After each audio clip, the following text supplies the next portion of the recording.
Now it's Ты speeding. можешь начинать. Не, подожди. It's Ты ready. можешь Команда. Shh.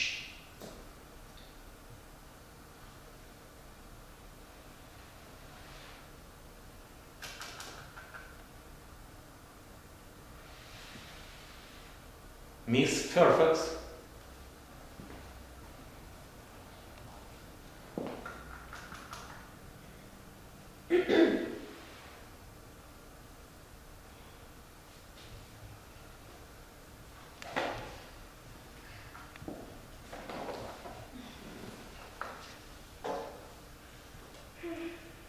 Hi!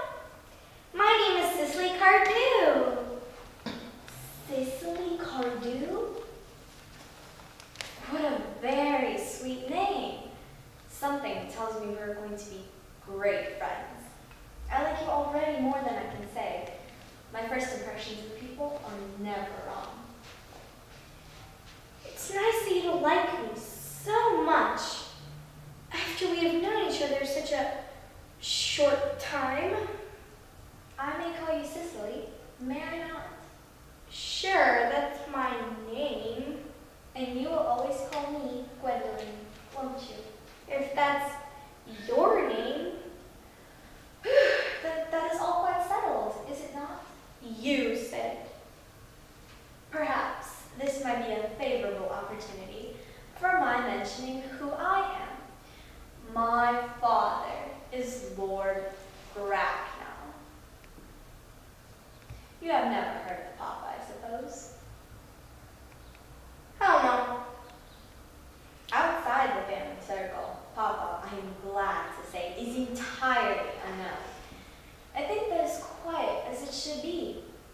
The home seems to be the proper sphere for the man. And certainly, once a man begins to neglect his domestic duties, he becomes painfully effeminate, does he not? And I don't like that. It makes men so very attractive. Cicely,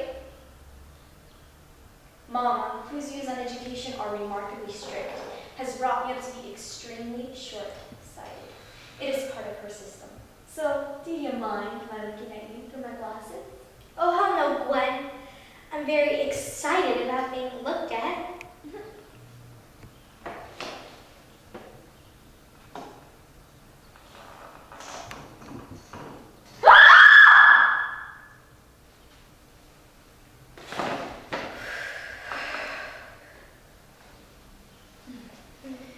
You are here on a short visit, I suppose. Oh, hell no. I live here. Really? Your mother, no doubt, or some female relative of advanced years resides here also. Oh, hell no. I have no mother, no sister, not even a barking bitch. Indeed. My guardian and this old bag, Miss Prism, have an awful task of looking after me. Your guardian? Hell yes. I'm Mr. Worthing's ward. Oh. Oh. Oh. Oh.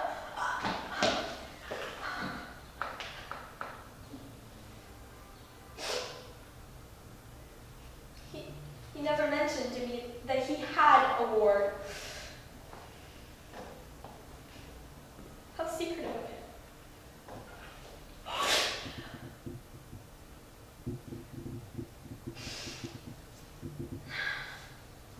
He grows more interesting hourly. I'm not sure, however, that the news inspires me with feelings of unmixed delight. I am very fond of you, Cicely. I have liked you ever since I met you. But I am bound to state that now that I know that you are Mr. Worthing's ward, I cannot help expressing a wish you were, well, just a little older than you seem to be, and not quite so very alluring in appearance. In fact, if I may speak candidly, go ahead. Whenever one has anything stupid to say, one should always be quite Well, to speak with perfect candor, Cicely, I wish that you were fully 25, and more than usually plain for your age. Ernest has a strong, upright nature. He's the very soul of truth and honor. Disloyalty would be as impossible to him as deception. But even men, the noblest possible moral character, are extremely susceptible to the influence of the physical charms of others. Modern, no less than ancient history supplies us with many most painful examples of what are referred to. If it were not so indeed, history would be quiet, unreadable. Ernest. Wait! Did you say Ernest? Yes. No. It is not Mr. Ernest Worthington who was my guardian. It is his brother, his elder brother, his elder idiot dumb brother. Surprise! Ernest never mentioned to me that he had a brother. Well, you know, we haven't been on any relations in a pretty long time. Ah, that accounts for it. And now that I think of it, I have never heard any man mention his brother. The subject seems distasteful to most men. Cicely, you have lifted a load from my mind. I was growing almost anxious. It would have been terrible if any cloud had come across a friendship like ours, would it not?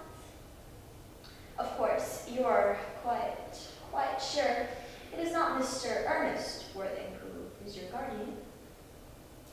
Hell yes. In fact, I'm going to be his. I beg your pardon? Gwen, honey, there was no reason why I should make this a secret of it to you. Our county newspaper is sure to chronicle the fact Sunday at the latest. Mr. Ernest Worthing and I are engaged to be married. My darling, Seth, I think there must be some slight error. Mr. Ernest Worthing is engaged to me. The announcement will appear in the Morning Post on Saturday at the latest. Bullshit! Ernest proposed to me exactly 10 minutes ago.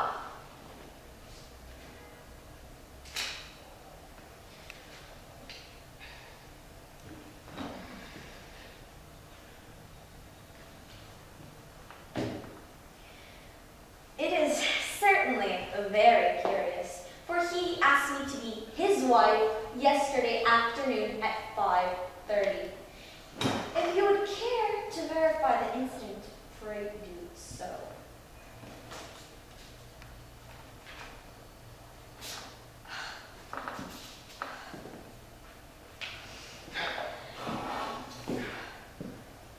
I never travel without my diary. One should always have something sensational to read in the train. I am so sorry, dear Cess, if it is any disappointment to you, but I'm afraid I have a part playing. Not so fast, Gwenny. I think that since Ernest proposed to me, he clearly has changed his mind. If the poor fellow has been entrapped into any foolish promise, I shall consider it my duty to rescue him at once and with a firm hand. Whatever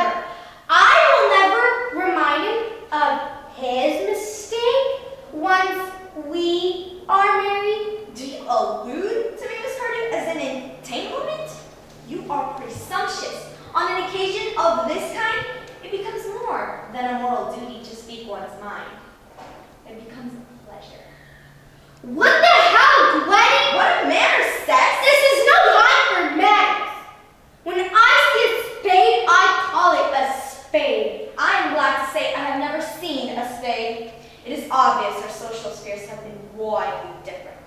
Bitch, slut. Yes.